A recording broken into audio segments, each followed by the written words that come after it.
There we go. Good. Mm-hmm. So, I'm really excited to talk about this one. It's I read Bartleby the Scrivener. The reason I read it is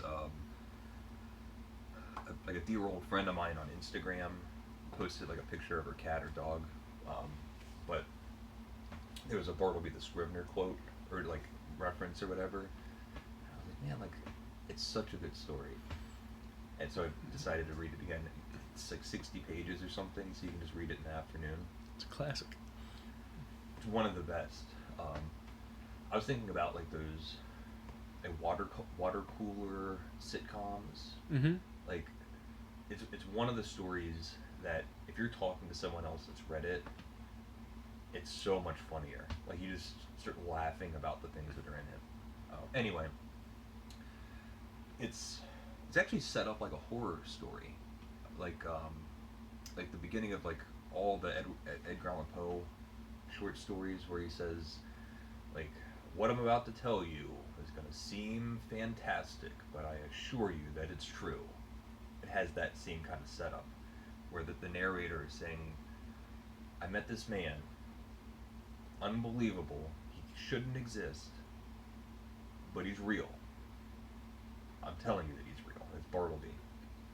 And it's told like it's told from a third party, right? Like, yeah, it's his boss. Mm-hmm. This is the guy that hires Bartleby, and he has a Wall Street law office. He has copy clerks, scriveners, Mm-hmm.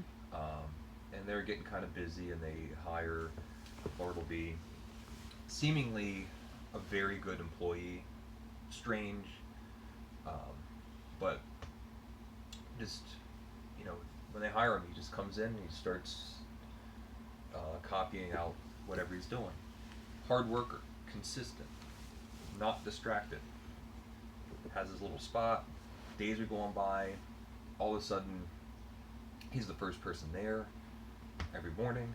He's the last person to be leaving at night. Finally, the boss says, all right, we're going to bring everyone in and we're going to just check everybody's work. I go, Bartleby, get out here. We're gonna check what you copied. And he goes, I would prefer not to. And the boss is like just thunderstruck, disarmed. Like sure. He doesn't even. And Bartleby just walks away, and he's like, prefer not to. And Bartleby starts preferring not to do anything. It sounds like a nice philosophy. He starts like trying to get him to do things, and he like can't. He doesn't want to get rid of him. He's trying to like rationalize, like reason with this person. Mm-hmm. Like at some point, like his eyes were bothering him, and so he goes like, Are you going to still do the copy?" And he goes, "I would prefer not to." So now he ends up not doing his job. Not doing his job at all. He ends up living there. Uh-huh. He shows up. The boss shows up on a Sunday, and he for some reason just wants to go in, and he feels like the doorknob, like someone's on the other end, Mm-hmm. and Bartleby's in there, and he goes, "It's not a good time," and then he leaves. He can't get in. He comes back like an hour later, and he's like not to be found in there. One of my favorite humorous parts of the story is every time you ask Bartleby something, he says, "I would prefer not to." Well, this kind of actually happens in real life. The other co-workers and the boss, without thinking about it, they're now using prefer all the time. Uh-huh. So it's like, well, I preferred to come in a little early today, and I preferred to do this, and they don't notice that they're doing it. Sets the stage. Yeah. And one of the best lines is the boss says, like, "Will you not do this?" And Bartleby goes, "I prefer not." Just make it very clear. Yeah, it's a preference. I'm not saying I won't do my job. I just prefer not to. The whole entire story is like based on this one line, this Mhm. sentence, I would prefer not to, and you write this wonderful humor piece around it. So it's been years since I read it. Do you get an idea of why like the transition happens? Where is kind of is it just Bartleby's an odd dude or? Oh, like why he stopped? Mhm. Not real. Like no. It's seemingly kind of random because he was working Mhm. and like very very quickly he gives up on life altogether. Okay. So like it gets to a point where all he's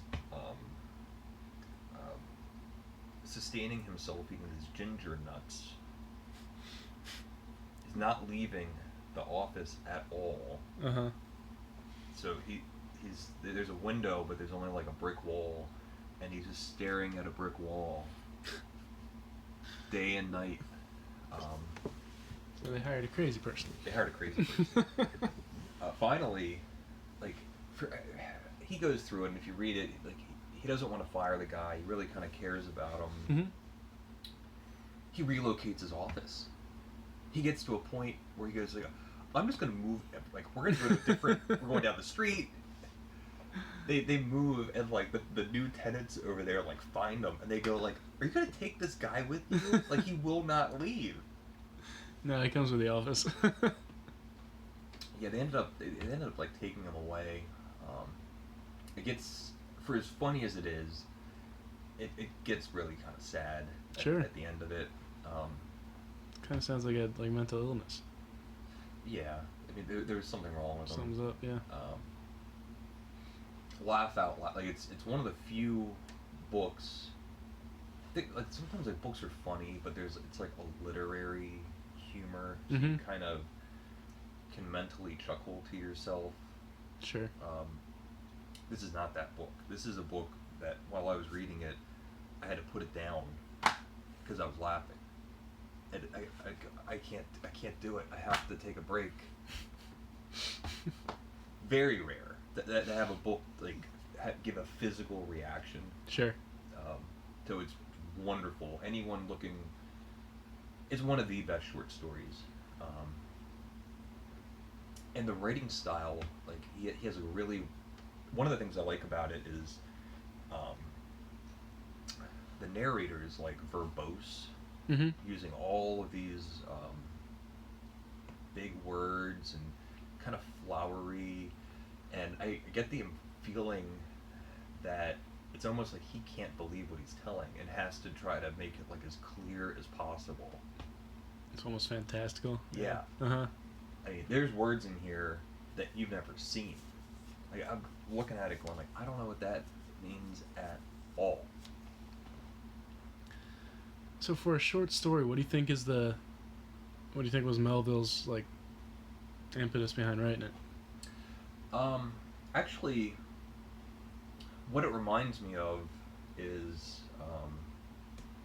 kind of like a Kafka novel or some of the Samuel Beckett plays or novels, in the sense that he's not necessarily writing a story or telling you a story. Instead, what he's doing is creating a situation. Okay. And I would imagine that was just the beginning of it. Like, what if you hired a person that just stopped working and like ran with that idea? Yeah. So you know, you'd like, think you just fire him, right? But right, but it's what absurd. what if the person doesn't let you fire them? It gets very funny. It's kind of like Office Space. You've seen that? Yeah, what was his name? I think it was Milfred or yeah, something with an M. Milton? Milton, yeah. Just Yeah, just moved you down the basement. I haven't been getting my paycheck in a few weeks. They stopped paying them. Very similar. Yeah. Uh-huh. I mean, that's kind of about it, I think. Do you have anything else? No, that's great. Great little read, huh? Yeah, by the same guy that wrote Moby Dick. So if Moby Dick seems to be intimidating. They're not similar in any way, but the writing style is similar. It would be a good introduction. Yeah. Moby Dick is good too. So if anyone has any comments, please leave them. And thank you for watching.